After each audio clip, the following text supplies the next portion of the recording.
Story 1. My mother-in-law forgave my father-in-law about 20 years ago. He has been an anxious, guilty shadow of his former self, riddled with mental health issues, and she has been miserable. He has never cheated since, but they are both the saddest people I know. Story 2. He cried for forgiveness, so I tried. Took time and a lot of therapy, but I forgave him. He kept cheating while slowly checking out of the relationship. He finally dumped me when it wasn't painful for him anymore and kicked me out of our home. 10 out of 10 would not forgive again. Story 3. The problem is that even when you forgive, you don't forget. So the automatic and complete trust is gone.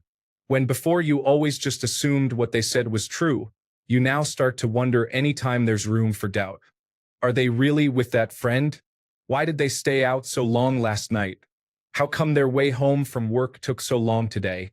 It's exhausting and destructive to both parties involved. Story 4.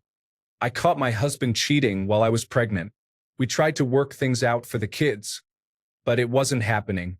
A year or two after we split, my oldest, around 5 at the time, wanted us to get back together. So he made us sit in tiny kids' chairs, and his understanding of the divorce was daddy lied and lying is bad, and he made his dad apologize. I accepted the apology during this adorable mini therapy session, but explained that I will never have enough trust to be a family with him again.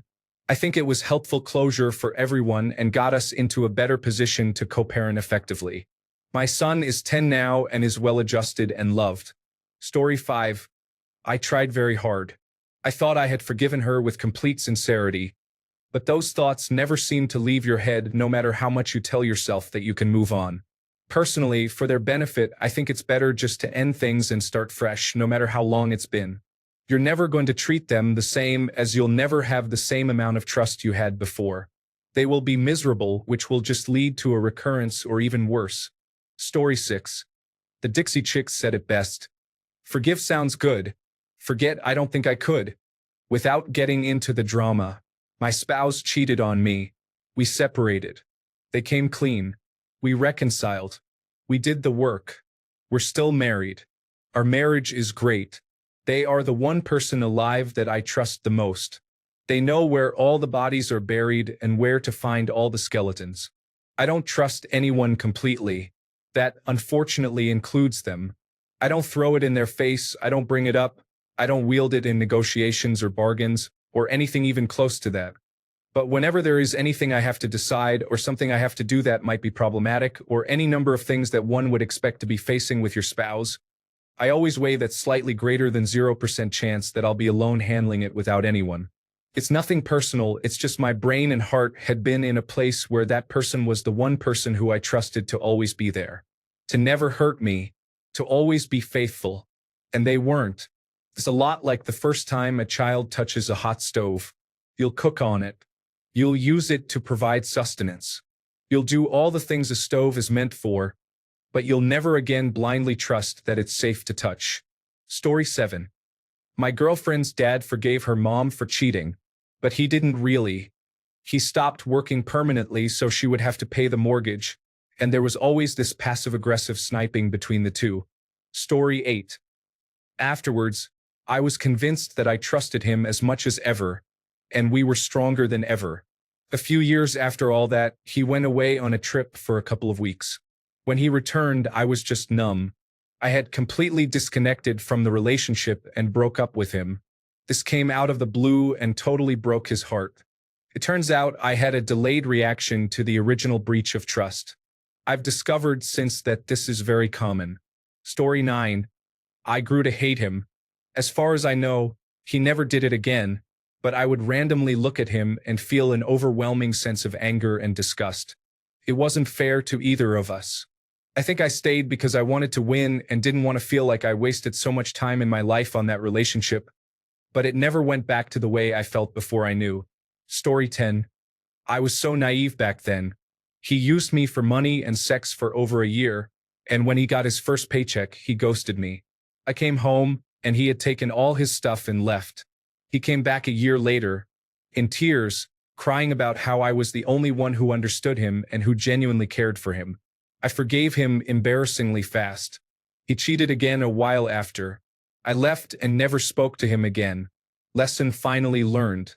Story 11. Divorce. You might forgive, but it sends the message they can do it again. My ex cheated 3 times that I know of. Caught her once. Once she got caught, she decided to leave me and marry her affair partner. She destroyed her best friend's life. It was her best friend's husband she was having the affair with. She destroyed my family also. I can't stand cheaters. They cause multi-generational issues for a few seconds of fun. Story 12. I hate being one of those not me, but comments usually, but I will this time just to provide some opposite views here. A family friend's wife cheated on him, and they've now been together for, I think, at least a decade post-cheating. By all accounts, they are very happy. They are involved with facilitating groups in marriage classes at church and are very open and honest about their relationship history. People can make it work. It doesn't mean that anyone should feel that they have to or be guilted into staying, but it is possible. Story 13. Cheated on me again. Told me after good sex for both of us. Then, when I wanted a separation because of our kids, she cheated multiple times while I lived elsewhere. Then I had to move with work, and she wanted to come with me, with more promises and tears. So I thought to myself, a change of location will take her away from doing this. So okay. Luckily for her, she became quite popular and easily gained new friends to cheat with. So I moved out and got the divorce underway, and she made sure to screw people I worked with. Divorce finalized, and I never felt bad when her life went to ruin. Kids moved in with me, so that wasn't a problem for anyone. I must still care about her because I am glad she is now dead. And if I didn't care, I wouldn't care either way. Story 14. My wife cheated on me while she was pregnant with our first child. On my first Father's Day before my daughter was born. That's a yearly reminder of what I had lost. She didn't come clean for 4 years when she was pregnant with our second kid. I checked both are mine, and I stayed with her. Therapy helped me understand why she did it. And I had to know that part. The kicker is she wasn't the one who broke it off. The guy just left in the middle of the night and disappeared. So I made the choice to live as second best for the rest of my life. That was 15 years ago now. I love my family and didn't want my kids to not see me every day. I'm not gonna lie, it's incredibly hard a lot of days. I still haven't gotten over it. My eyes used to light up when I said her name, but I lost that light forever, and that still makes me cry sometimes. And I'll probably die knowing I've never been enough for anyone. That also stings a lot. Story 15. I knew my ex was cheating on me, but I never had any concrete proof. This was especially during the COVID-19 pandemic in 2020 to 2021. So we couldn't meet. He would gaslight and manipulate me into thinking he would never do such things, and he would always blame me, saying I'm cheating on him. One day, he just got so angry he blocked me after verbally abusing me. Afterwards, I got to know this guy was cheating on me for 1 year, in 1.5 years of relationship, by the way. Also, he then cheated on the other girl with her best friend and her cousin. Once a cheater, always a cheater. Also, he goes around saying that I'm his one and only true love and whatnot. He was darn abusive and narcissistic. I'm glad I got out of it before COVID ended. Story 16. It wasn't physical, but an emotional affair. We technically broke up for a while. We had a very tough year, but the important thing was that he realized what he had done, and that just because he never physically met his affair partner, it didn't mean he wasn't cheating. We both got therapy individually and worked on our communication issues together. I made the choice to trust him again, and as far as I know, he hasn't broken that trust. He knows now if we have a problem, he should tell me first, not some ex-girlfriend messaging him. That was all 8 or 9 years ago. We live together and have a very solid relationship. I think we are outliers, though. Sometimes it's a kick in the butt to sort out the primary relationship, but mostly cheaters are problematic and don't deserve to be in a relationship. Story 17. My mom forgave my dad for a one-night stand 40 years ago.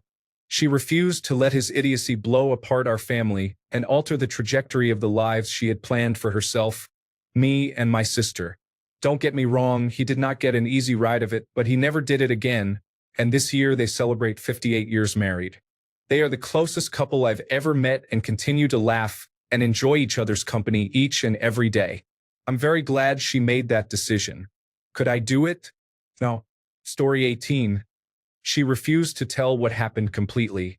She told that guy not to talk to her because I didn't like it, not because it was wrong. She resisted the counseling. She finally left me because she couldn't handle me reacting to what happened, and her family supported her. Story 19. Not me, but this happened to my friend. Her long-term partner cheated several times. She found out and gave him an ultimatum. After some hard talks and time apart, they decided to rebuild their relationship. They stayed together for another 2 years, but it just didn't work out in the end. As she said, she loved him, but the trust never fully came back, so they ended up drifting. Story 20.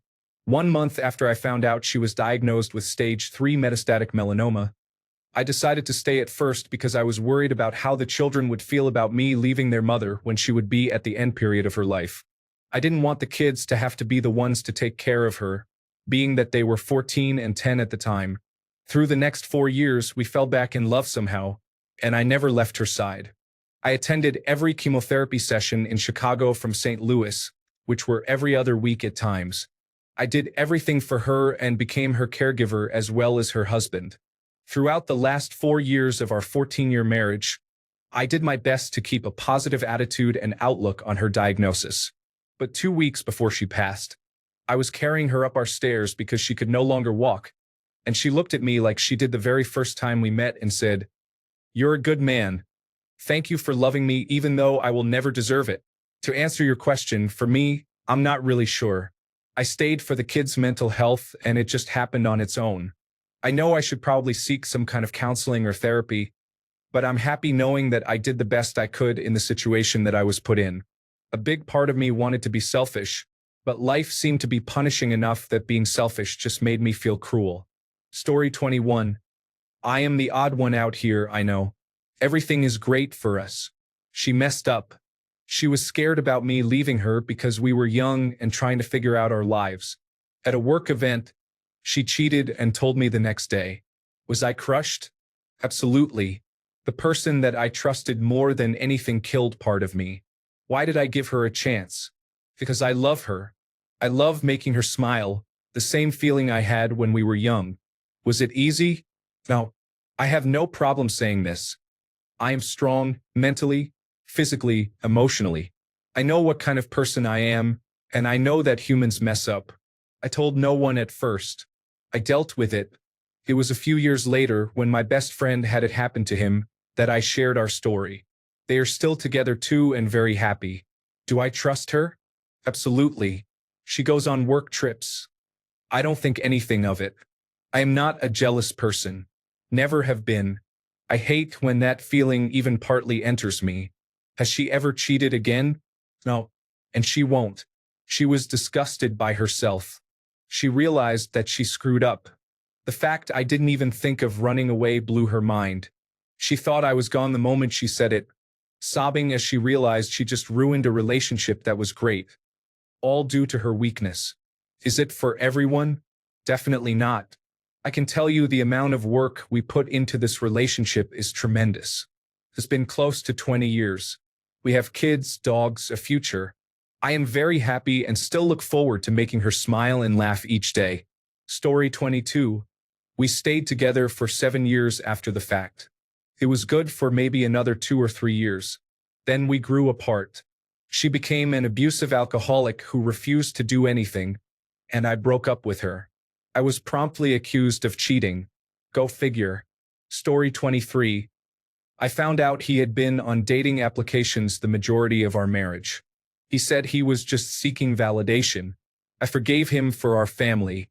A bunch of other traumatic stuff happened and he was unstable for a while, but we did counseling. I found out he was doing it again. Then he fell in love with his therapist and tried to leave me for her. She said no and dropped him as a client. I tried again for our family. He kept trying to contact her even though she blocked him. I said I was leaving, but he convinced me he would quit. He did not. He did not again. And again. Now I am here, following through with a divorce while he claims I am the one breaking up our family and he has changed with intense therapy. Maybe he has, but he will never convince me. I am out. Story 24. I was the cheater. Many years ago, I cheated on my longtime boyfriend of 6 years with a coworker when I was in college. Later on, I half confessed but lied a lot to try to diminish my responsibility and cover my actions. I was scared. Eventually, though, my relentless boyfriend found out everything. He was crushed, and I was so confused. I asked for some time alone, we lived together, so I could get my head straight, and all it took was one night alone to figure out that I wanted to do everything in my power to save the relationship. When he came home, I did everything I could to try to regain his trust. I gave him access to everything: my phone, my email, and all my accounts. I checked in with him about all my movements throughout the day. I stopped hanging out with my friends alone. He checked up on me randomly when I left the house. I gave up every single shred of privacy. I did everything he asked and was considering quitting my job when the coworker ended up leaving first.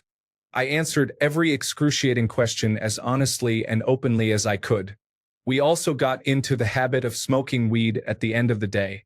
Weirdly, I credit this with being a major factor in saving our relationship. We would come home from work, talk and cry, and deal with the heavy stuff. Then we would get high and just relax with each other, laugh with each other. It gave us an escape for a few hours and reminded us why we were fighting to save what we had. Took a long time, but eventually he started trusting me again. Eventually, we weren't talking about it every day, and we got on with life. A year or so later, he proposed. I said yes. It honestly was probably a little too early because the scars were still very fresh. But we were so happy. So happy, in fact, that a few months after the proposal, I got pregnant. Now it's many years later, and we are so madly in love. We've hit a few roadblocks, but we've dealt with them. And the transparency in our relationship has carried over to our marriage. We have no secrets, but still respect each other's privacy. Took a long time, but my husband has forgiven me. I still carry around the guilt and shame for having hurt someone I love so much. And I still grapple with how and why it happened. There's no one answer except that different factors came together in my life that caused me to be stupid and reckless. Now, I can happily say it's in the past. A life lesson we paid for dearly, but that taught us something invaluable.